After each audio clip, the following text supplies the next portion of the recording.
32 News at noon.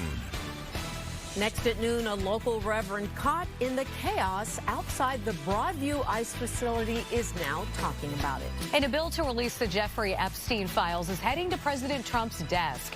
How long the Justice Department will have to release those files once the president signs off on them. Good afternoon, everyone. Thanks for joining us today. I'm Sylvia Perez. And I'm Natalie Baumke, and we want to take you live outside. If you take a look. Haven't taken a peek so far, you're not missing much. Yeah, it's still overcast, right? But at least it's not raining. Right. Huh?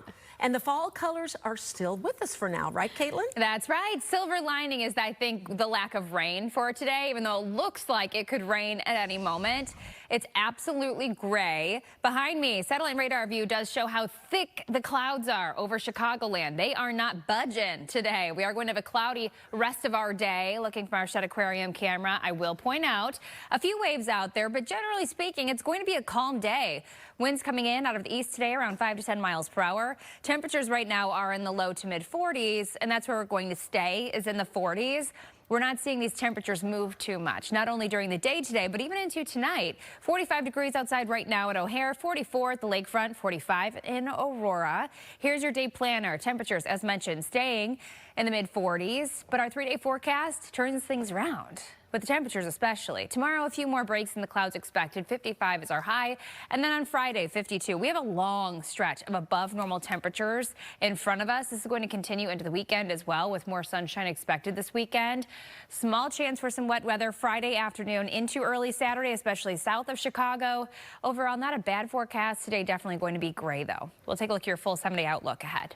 All right. Thanks, Caitlin. President Trump is expected to sign a bill that will force the Justice Department to release all of its records related to sex offender Jeffrey Epstein. This comes after the legislation received overwhelming bipartisan support from both sides of the aisle. Rebecca Castor has the latest from Washington. So we're going to have a moment of silence, where I think we should just have a moment of celebration. Long-awaited cheers from survivors of Jeffrey Epstein's sex crimes after hearing the news Tuesday that both the House and Senate voted to release the Epstein files. For decades, these survivors have fought tirelessly. Today, we are closer than ever. All it takes now is President Trump to sign the bill. Then the Justice Department has 30 days to release all unclassified materials, including travel and financial records, emails, and interview transcripts. When these files come out, and they will, it's going to shock the conscience of this country, because the survivors have told us that there are a lot of people implicated. And there's already some fallout over documents released last week. Former Harvard president and Clinton Treasury Secretary Larry Summers announced he's resigning from the board at OpenAI after emails revealed he continued to communicate with Epstein after his 2008 conviction. The goal for Democrats in this one has been to get Donald Trump. And I got news for them. They're not going to get Donald Trump. They're going to get a lot of their own. Trump has called the Epstein investigation a Democrat hoax, but says he will sign off on the files release. What I just don't want Epstein to do is detract from the great success of the Republican Party. The DOJ has already released tens of thousands of documents to the House Oversight Committee, which is conducting its own investigation. But so far, there's no sign that any Epstein list exists. In Washington, Rebecca Castor, Fox 32 Chicago. The village of Broadview is expanding a designated protest zone right outside the ICE facility there. Protesters can now gather on Beach Street and Lexington Avenue, as well as the entrance to a large commercial parking lot across the street from the ICE facility. Thousands have demonstrated there in recent months, protesting against expanded immigration enforcement. The village put the protest zone in place after several demonstrations turned violent. A local reverend is breaking his silence after he was arrested during protests outside of the Broadview ICE facility last week. He sat down with Roseanne to explain what happened and why he is now calling for accountability. The Reverend Michael Wolf from Lake Street Church here in Evanston was one of 21 people arrested outside the Broadview ICE facility last Friday. It was a day that started with prayer and song and ended with protesters taken to the ground and handcuffed. Reverend Wolf says the physical mistreatment they received was unprovoked and has only clarified his mission. We had a conversation about the impact of his experience. We wanted to take our demands, which are that we want to be able to pray with our neighbors. These are the folks kidnapped from our streets and in our communities, and they're locked inside there. We want to be able to pray with our neighbors, which is guaranteed under federal law. And so we went out into the street, and we were immediately met with violence, extreme violence. A commander pointed at me when basically nothing was going on and said, "He's going." And several officers rushed into the crowd, grabbed me by my arm, and 4 of them slammed me down onto the ground, put their knee in my back, and put me in handcuffs. I'm struck by how unprofessional and ridiculous the tactics are that police are using on faith leaders. These are people who are there, they're dressed in a collar, or they have an obvious sign that they're there for reasons of their conscience of faith to use their First Amendment rights. When the Illinois State Police, when the commander was putting in Illinois State Police to come in, the order that he gave to those officers was light them up. Our hands were raised in prayer, not clenched in fists, and I want to be emphatic about that. The Reverend Wolf was taken to a Cook County detention facility that day where he was held for 7 hours. He was charged with 3 misdemeanor counts, including disorderly conduct, and must appear in Cook County Court December 3rd. But he says this incident has forever changed him. In Evanston, Roseanne Tejas, Fox 32, Chicago. While protesters say they did nothing wrong, Illinois State Police released a statement last Friday saying, quote, approximately 50 protesters decided to exit the designated protest area and unlawfully enter the roadway. As they were unlawfully assembling in the roadway, 4 officers sustained injuries while trying to redirect them back behind the Jersey barriers. The Chicago Botanic Gardens is now responding to those claims made by some of its workers. The sprawling garden is all part of the Cook County Forest Preserve District in Glencoe and has more than 400 employees. Now, some of those workers are trying to unionize, and they claim they have faced retaliation because of those efforts. The Botanic Garden sent us a statement saying every employee has the right to consider union representation, that it is a right protected by law.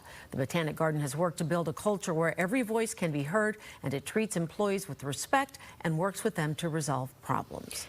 No more panicking over whether you have your identification at the airport or when you're out for drinks with friends. You can now carry a digital version of your Illinois driver's license or ID, and yes, you can even buy alcohol. We spoke to Illinois Secretary of State Alexi Giannoulias earlier on Good Day Chicago, and he told us why he is so fired up about the updates.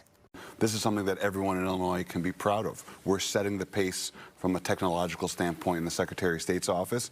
And yeah, you know, there's a lot of tough days in politics, but this is a great day, and to see the enthusiasm and people feeling good about their state and what we're able to do, it's one of the best parts of the job. So right now, the feature is only available to iPhone users. Giannoulias says Android users will have access in the next few months. When tapping your ID at the bar, Giannoulias says personal details like addresses and birth dates will be redacted. So essentially, it'll tell the doorman that you are allowed to get in because you are of age, but it won't show your specific birth date. Very cool. A surprise meeting at the Vatican to tell you about. Governor Pritzker met with Pope Leo during his visit in Rome. The governor says it was an honor for he and his wife MK to meet the Pope, and that his message of hope, compassion, unity, and peace resonates with Illinoisans of all faiths. No word on what they discussed. More to come on Fox 32 News at noon. Chicago Public Schools celebrating a major jump in AP course success. The Trump administration is pushing forward with its efforts to dismantle the education department. Are you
Chicago Public Schools celebrating success in its AP courses and academic growth. The spotlight today was at George Westinghouse College Prep. This is one of 6 schools CPS is showcasing that has seen a big jump in college testing scores, credits, and college attendance. CPS has a goal to increase the percentage of students earning at least one early college and career credential. The district says it is now moving closer to that goal. Since 2020, CPS has increased AP enrollment by 18% and the number of exams taken by 23%, with especially strong gains in Black and Latinx students. Last year alone, our students earned more than 28 qualifying AP scores, representing nearly 85,000 potential college credits and more than $42 million in tuition savings for CPS families. Westinghouse says last year its students earned more than 100 of the College Board's most rigorous AP Scholar Awards.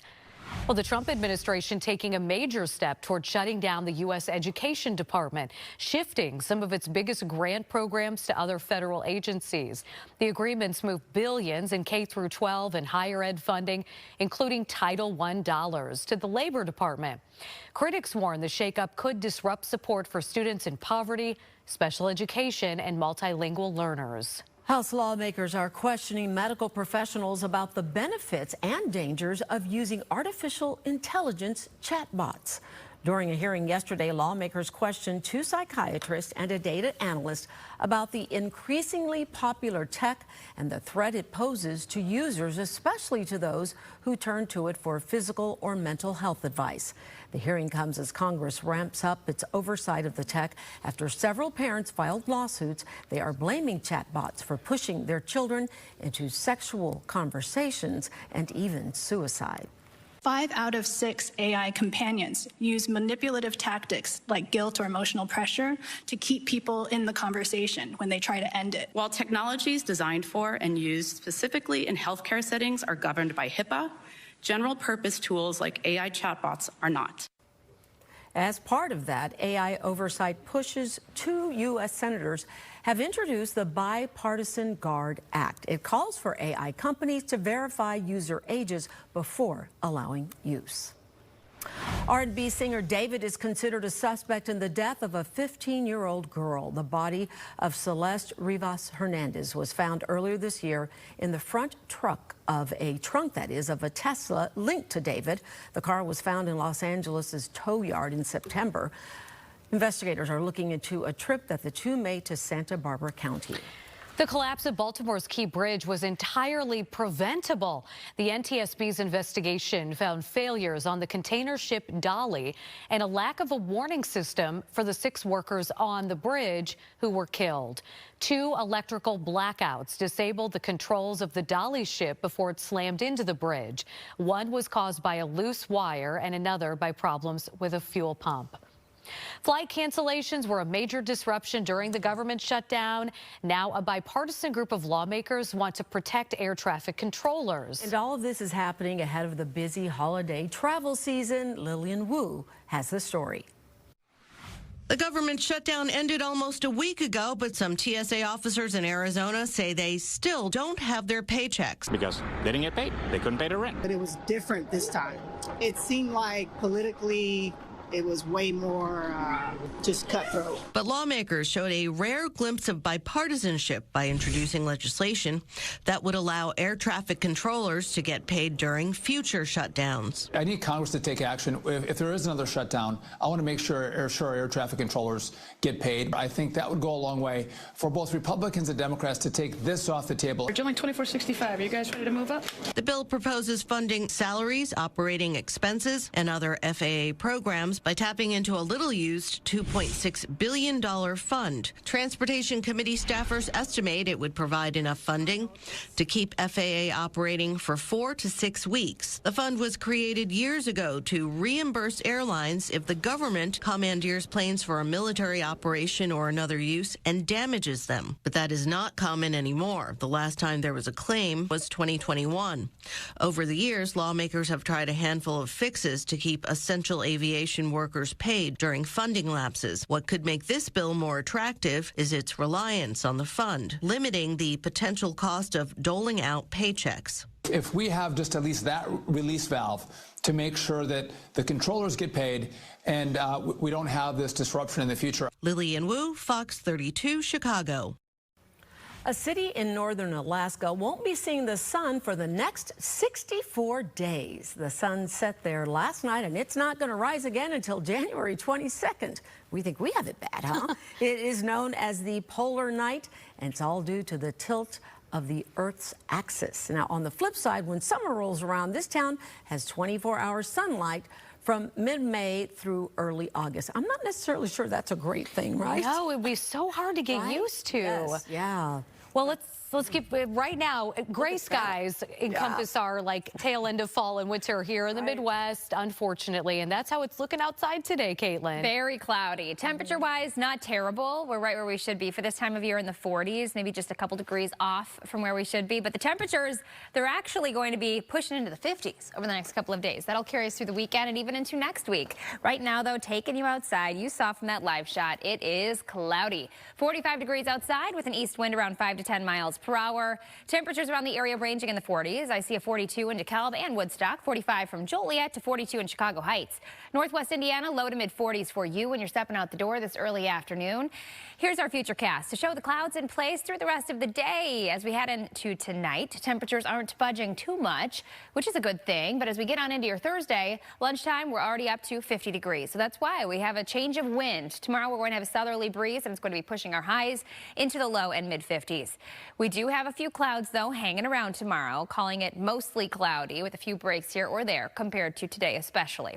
But as we head on into Friday, this is Friday morning, and we're starting to see some green popping up. Some scattered showers are expected, especially from Chicago Point south on Friday. Temperatures, though, will be nice and mild. Our 5-day outlook here shows 52 degrees on Friday. Normal high is 47 for today. So again, we are going to be pushing above that as we get into the weekend. More sunshine will be in the forecast. Saturday right around 52 and then 58 expected Sunday. Early next week, Monday, 53 degrees. These temperatures look good. We just got to get through today. We'll take a look at your full 7-day forecast coming up. Thank you, Caitlin. More women are undergoing permanent contraception operations. We're going to tell you the reason behind this spike. And protecting your children from RSV, the tips you need to know as we head into the winter season.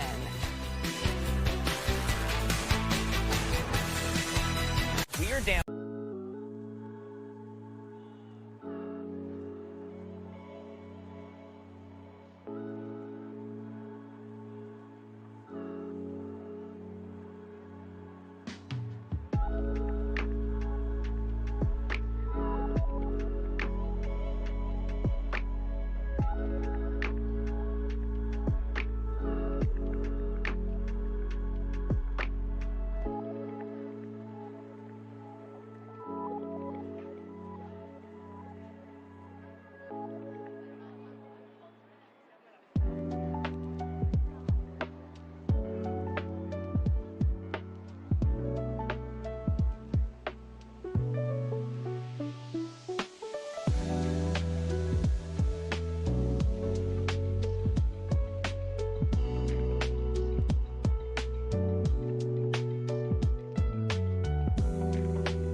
In today's Health Watch, a new study finds the number of women undergoing permanent contraception operations is on the rise after the overturning of Roe v. Wade. Many patients say access to reproductive health care influenced that decision. Teams from 4 different universities collected data from medical centers in their state, comparing the number of tubal ligation operations in the year before and the year after Roe v. Wade was overturned. In all 4 states, we saw increasing numbers of people accessing permanent contraception. We also found that those patients tended to be both younger and were more likely to not have ever had children before. Procedures increased 51% between 2021 and 2023. Medical experts say getting your tubes tied is safe and effective, but it is permanent and cannot be undone. Flu season, unfortunately, is here, and doctors are warning parents to keep an eye out for other viruses, specifically RSV. The Cleveland Clinic says RSV is usually spread through respiratory droplets or direct contact with someone who is sick, and it can put babies and children under 2 in danger if infected. Doctors say you should sanitize surfaces, wash children's hands, and keep them away from anyone sick. There are also immunizations available for babies and certain children. Okay, how about this? If you struggle to stay awake, you are not alone.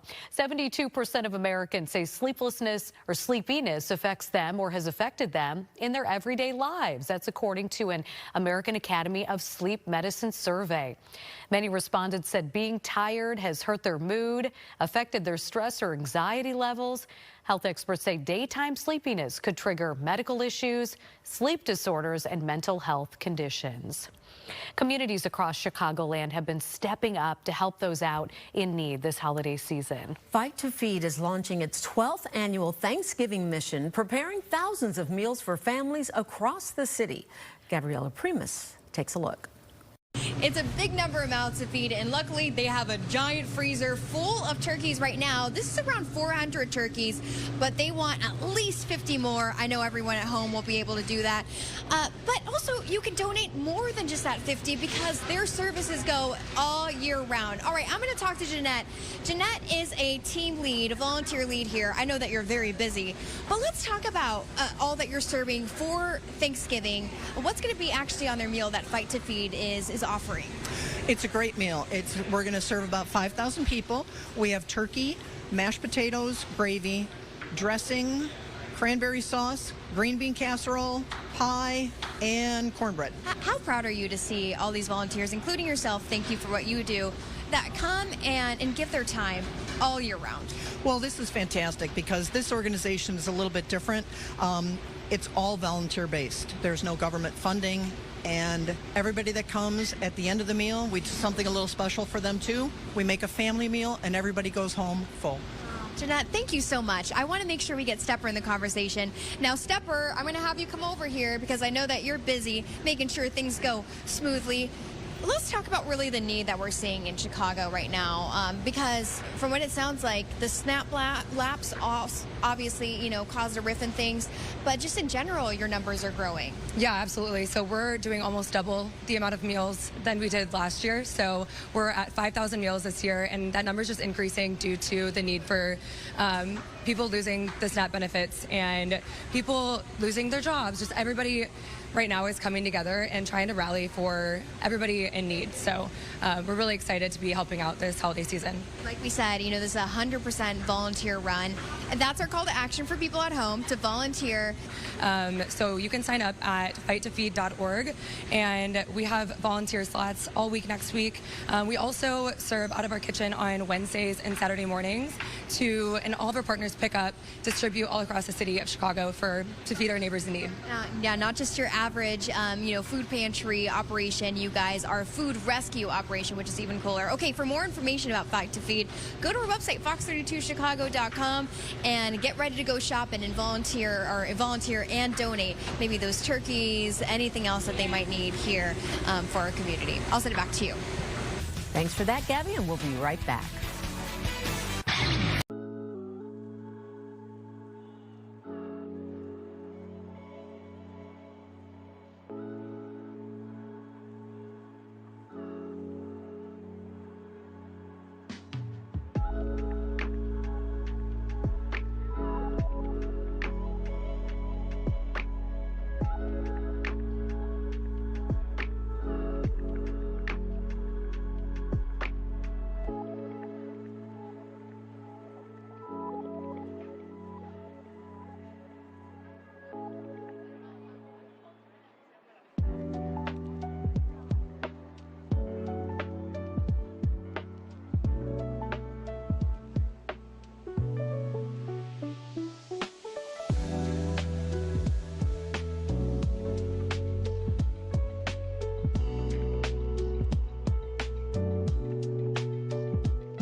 Welcome back. Here's a look at some of the top stories we're following for you this afternoon. President Donald Trump is expected to sign a bill that will force the Justice Department to release all of its records related to sex offender Jeffrey Epstein. And once that happens, the Justice Department will have 30 days to release all unclassified materials, including travel and financial records, emails, and interview transcripts. And starting today, if you have an iPhone, you can keep a state ID or driver's license on your device. Right now, it works at TSA checkpoints, in more than 250 airports, and at select businesses.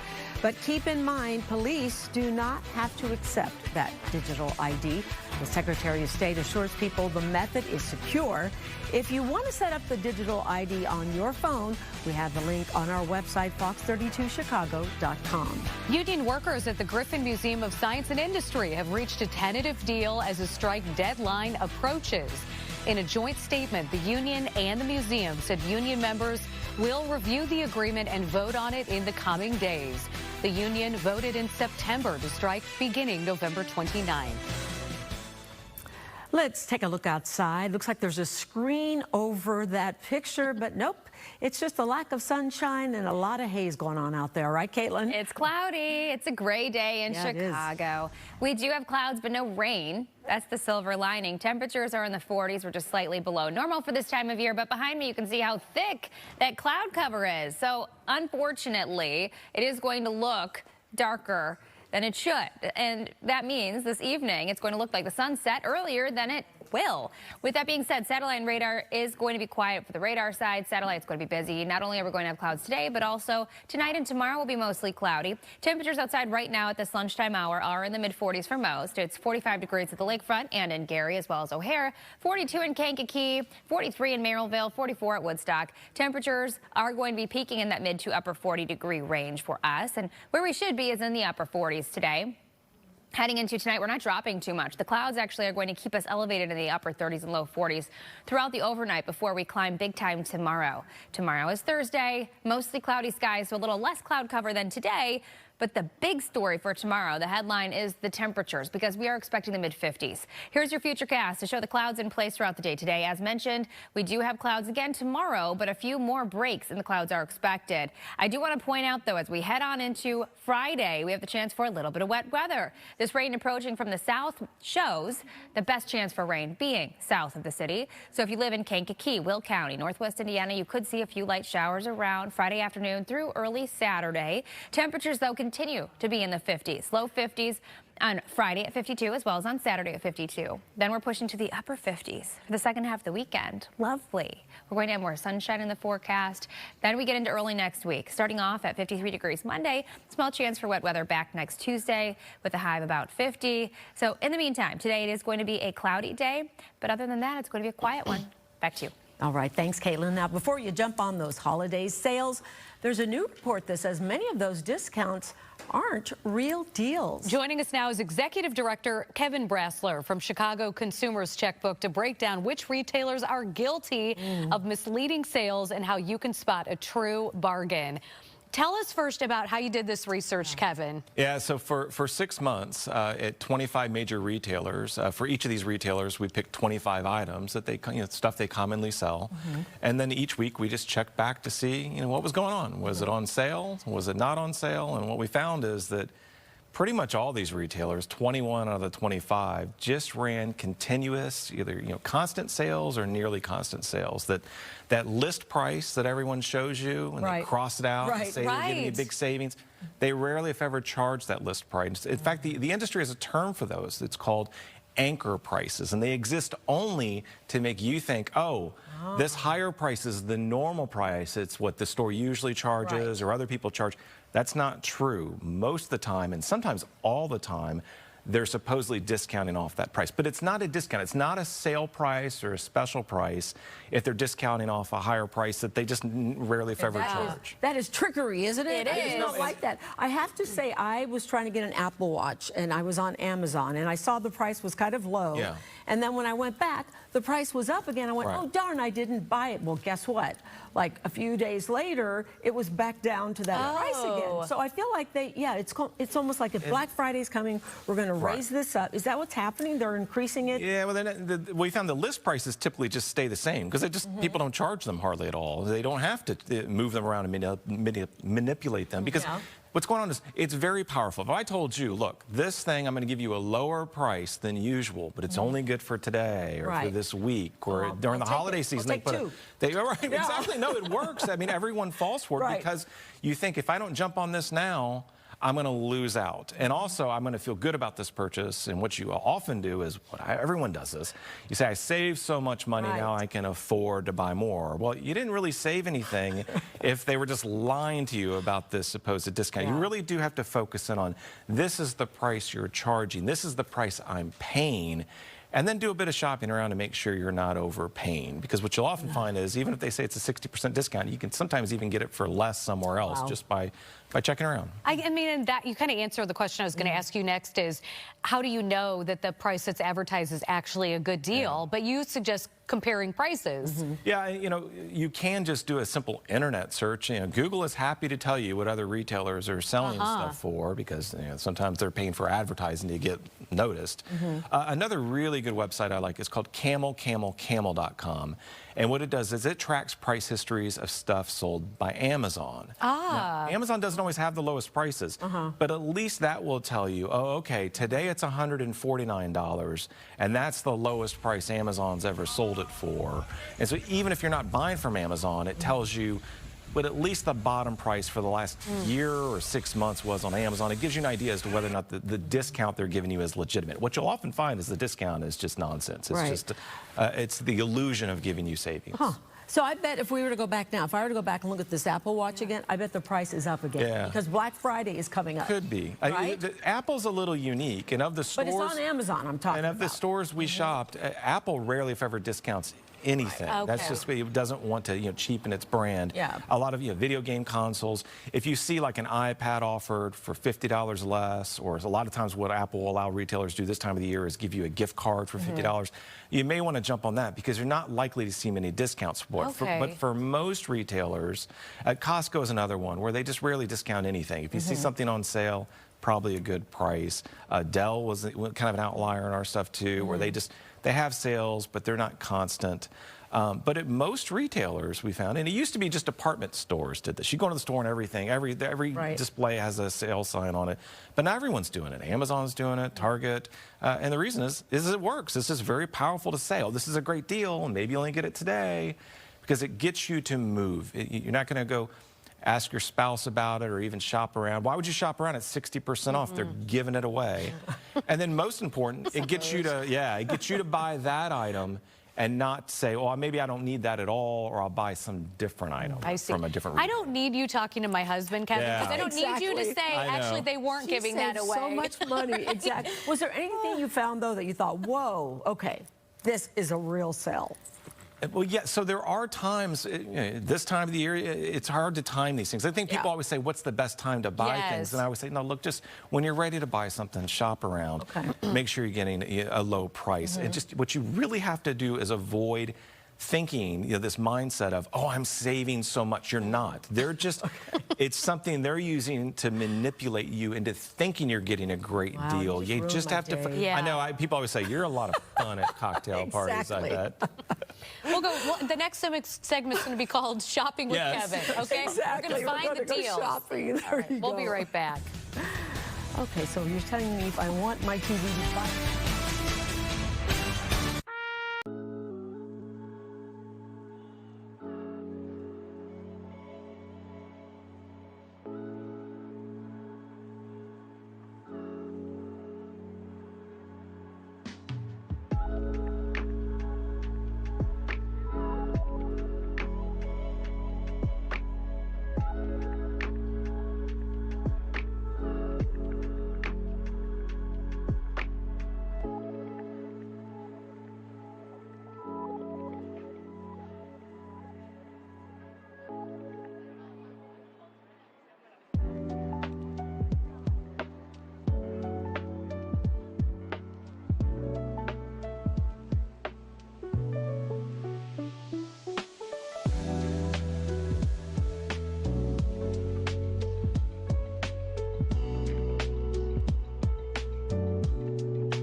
Welcome back. It is 12:40. Taking a live look at the New York Stock Exchange. The Dow trading at about 29 points. Much better than yesterday. That was kind of a mess. Yeah. Time now to look at your business headlines with CJ Papa. Not on target. The retail giant reporting a disappointing quarter. And Target is lowering expectations for the year. Sales declined in the quarter, which included the pause in SNAP benefits. Target's incoming CEO says the company will be investing about an additional $1 billion next year to improve stores, merchandise, and digital shopping, including its previous commitment. That's $5 billion total. Home improvement retailer Lowe's had a mixed quarter. Sales improved from a year ago. Online sales were up 11%, and its earnings came in better than expected. CEO Marvin Ellison says demand is encouraging so far in November. Bargain hunters boosted sales at TJ Maxx, Marshalls, and HomeGoods. Parent TJX now expects comparable sales to increase 4% this year. During the third quarter, company-wide comparable sales rose 5%. And Thanksgiving is officially side dish season, according to Campbell's. The company releasing its 2025 State of the Sides report just before the holiday, revealing 63% of people prefer eating side dishes more than turkey at Thanksgiving dinner. Green bean casserole coming out on top, with 44% calling it the most iconic side at the table. That's business. CJ Papa, Fox 32, Chicago. Our noon show will be wrapping up in just about 20 minutes here, but Chicago Live is just getting started. And Anita is standing by with a look at what's ahead. Hi, Anita. Standing by and shaking my head at green bean casserole being at the top of that. But anyway, let's talk about Chicago Live. We'll be here online until 4 p.m., everybody. It is a busy day in Washington with a lot of things that circle right back here to Chicago. There's a House Judiciary Subcommittee hearing on restoring law and order in high-crime U.S. cities. The Senate Judiciary Committee hearing titled ICE Under Fire, the radical left's crusade against immigration enforcement. We're going to be dipping into those live and listen in, as well as the press conference back here in the city with Cook County Board President Tony Preckwinkle, other lawmakers and advocates who are expected to announce what they're saying is a substantial expansion of legal support for immigrants here in Chicago as a result of Operation Midway Blitz and other raids that have happened over the last couple of months. Now, in our 2 o'clock hour, we're going to the moon and well beyond. For weeks during the government shutdown, many stargazers were very frustrated with NASA not releasing some new images. Everyone kept waiting. Finally, that day has arrived. NASA is holding a live event. They're going to be sharing the much anticipated imagery of the interstellar comet 3I Atlas collected by a number of their agency's missions. And the one and only Avi Loeb, Harvard astronomer, has granted us his first interview just as soon as they wrap up. Can't wait to see those images and hear his breakdown. And Sylvia and Natalie, before we get out here at 4 o'clock, we're going to talk about the Red Kettle campaign. And I tried to pronounce this guy's name. I couldn't quite get it right. Might sound familiar to you all. Corey McPherson? Oh yeah. That's fun. He's going to be joining us in our 3 o'clock hour. So lots to look forward to between 1 and 4 here on Chicago Live today. Give him a hug from us, right? Yes. Thanks, Anita. Thanks, Anita. All right, looking to skip the kitchen this Thanksgiving. Summer House is serving up a full Thanksgiving feast to go. Coming up, a preview of what's on the menu. Yum.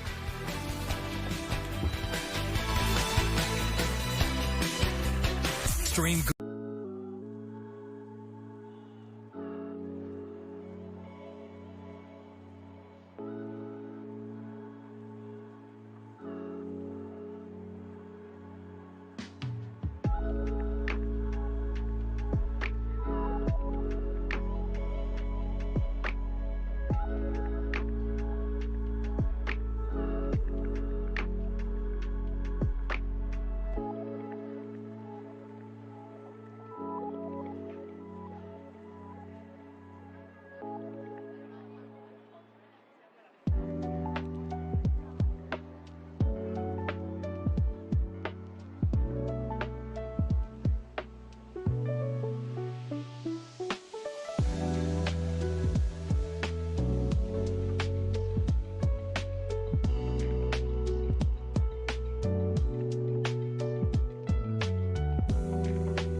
Thanksgiving fast approaching, and if you want a stress-free dinner, Summer House in Lincoln Park has you covered. And Natalie, we're looking at this and it's looking pretty darn good. What do you think? Joining us now is Chef Ben Goodrick with the Thanksgiving spread that you can pick up and take home, and everybody will be so impressed, won't they, Ben? Yeah, I hope so. Or not. Okay, this is a beautiful, I mean, everything is here. Kind of give us a little tour of what you guys are doing to make our lives easier. Sure, everything's here. You can order online or you can call us. Pick it up on Wednesday, the day before. We have reheating instructions for everything. It's all pretty easy. Honestly, it comes in these containers, which I think are gorgeous. Like, if you're ready, like, they are totally fine oven to table, I think. We tried to pick something nice. Oh, that's nice. Or you can take it out and put it on a plate if you want.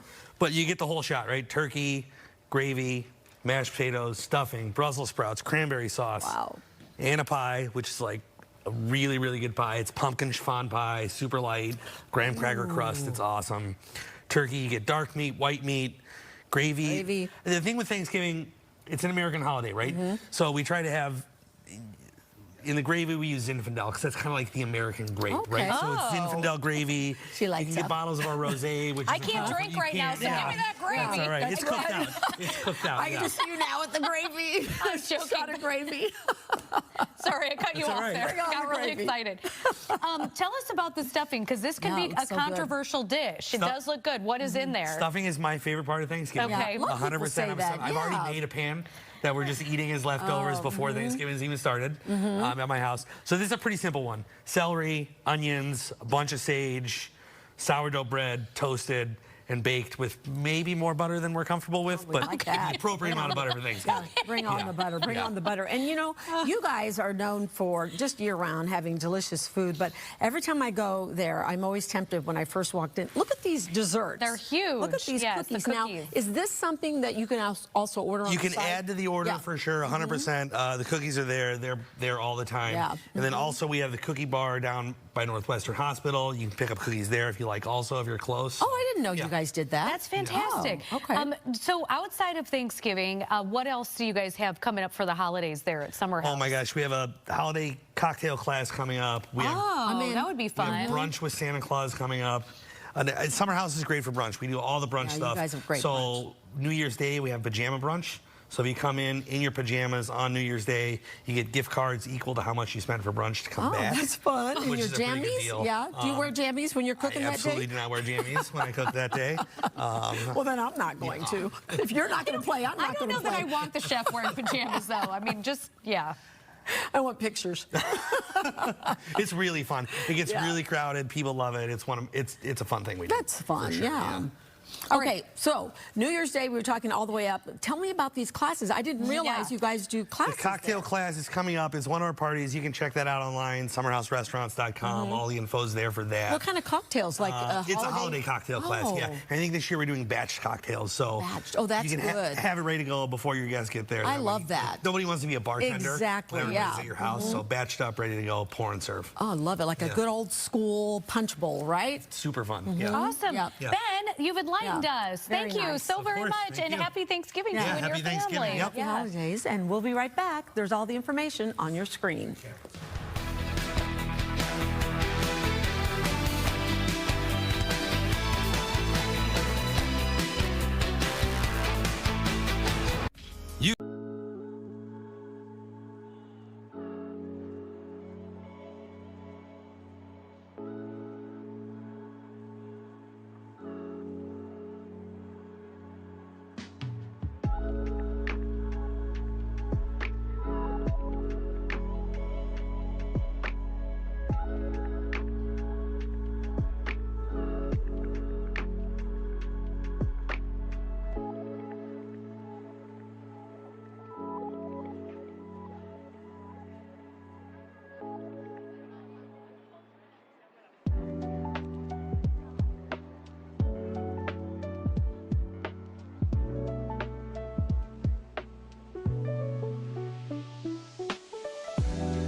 So, what do you think we do here?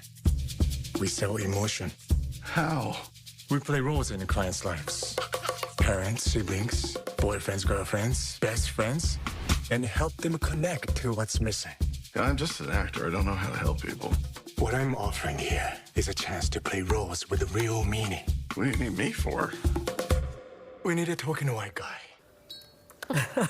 An Oscar-winning actor is returning to the big screen this weekend, and Jake had the chance to chat with him all about his new dramatic comedy. He's just on a roll. He is. I mean, after he won that Oscar, he's kind of back in the game. He's doing Mummy 4, which I know you're dying to see. Dying. Love the Mummy movies. Oscar winner Brendan Fraser stars as an American actor in Tokyo, struggling to find work until he finds a unique job working for a rental family agency, playing stand-in roles for real strangers. This is a really beautiful, sweet film about a man who takes on roles that strangers need, whether it be a father, a husband, sometimes just someone who really cares. And he actually ends up becoming really affected by these people. Apparently, this is a very real thing in Tokyo, that apparently there are 300 different rental family agencies in Japan. So I wanted to know if that's ever happened to him in his own acting career, where he became so enamored with a part, he didn't want to leave it behind. What is the most you've ever experienced that in your own acting career? A performance that felt so real, became so true, that you didn't want to leave it behind, maybe because it felt like it was part of your own life? Sometimes you can't leave it behind. And the good news is, as an actor and on those projects, that there was a camera in the room that captured everything, and it'll always live on. But vestiges of certain roles that I've played are going to be with me regardless. And it's a job that requires you to have a sense of transience.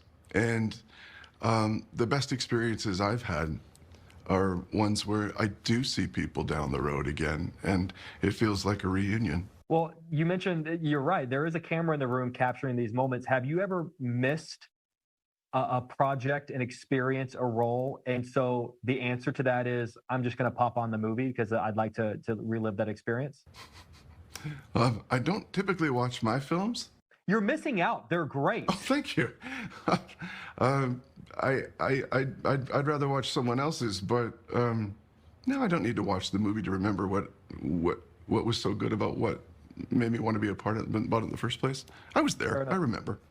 If I were in The Mummy, I would watch it every day. Is he going to be in Mummy 4? Of course he's going to be in Mummy 4. You can't have Mummy 4 without Brendan Fraser. I think I've seen Mummy 1, but I don't think I saw 2. You're all right. You can jump from 1 to 4. I would want to see it, though, just especially Mummy, to see the special effects. Yeah, just see kind of the final thing. Yeah. So, yeah, he's such a great actor. If you didn't see him in The Whale, he won an Oscar for it. He was fantastic. That was great. Yeah, Rental Family in theaters on Friday. And I so rarely get to say Sylvia, you would love this movie. You would love that. I'm actually fascinated by the concept. Yeah, the concept is just, well, I had to be educated on it. We had the director in studio a couple of weeks back, and really I kind of had to sort of learn about this whole thing. The director who did Beef, do you remember that series? Was it on Netflix? Yeah, it was on Netflix. Oh, yes. You know that, same director. This movie, too. Same director. Okay, thanks, Natalie. You're welcome. Whenever I can drop some movie knowledge, I tend to do so. Exactly. Caitlin will have a... Thanks, Jake. Final check of the forecast. Love you. It's one of those...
Well, we may not be seeing them on TV as much, but they have not left our hearts. The Leo Catholic High School Choir is still taking on some big stages, performing alongside music stars Blake Shelton and Keith Urban last night. Yeah, it was all part of a charity concert hosted by the CME Group during their championship tour. All proceeds from this event will be donated to St. Jude Children's Research Hospital. Always blown That's so away cool. by them. They are so Don't they good. just make you happy, bring a smile They to your do, face, right? Sylvia. That's all for Fox 32 News at noon. Well, news continues on Chicago Live. We'll see you back here at 4.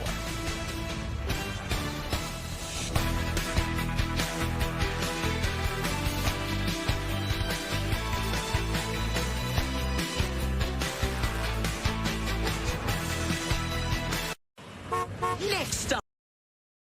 Through 4 p.m. I'm Anita Blanton in Studio 32 with you. Let's go over some of the things that you can expect here in this first hour with plenty more to come here. So environmentalists are calling on Governor Pritzker to support state-level legislation in order to save Illinois' wetlands and clean water. The federal policy manager of the Illinois Environmental Council is going to be joining me to talk about new federal rollbacks of clean water protection, something that really, obviously got their attention. We'll talk about what that should look like here in Illinois and what it can mean for me and you specifically if you live here in Illinois. Plus, we're awaiting a press conference here in Chicago with the Cook County Board President Tony Preckwinkle, other lawmakers and advocates, immigration partners to announce the county's support for expanding the Public Defender's Immigration Division. That should be happening at any point in time. And speaking of things that should be happening any minute now, there are several hearings in Washington, D.C. that all kind of connect back here to Chicago. We're going to dip into them where we can live. The Senate Commerce Subcommittee, they're having a hearing titled Flying on Empty, How Shutdowns Threaten Air Safety, Travel, and the Economy. Of course, O'Hare and Midway were both on that first list when the government shut down, so we should have Chicago mentioned in that. A Senate Judiciary Committee hearing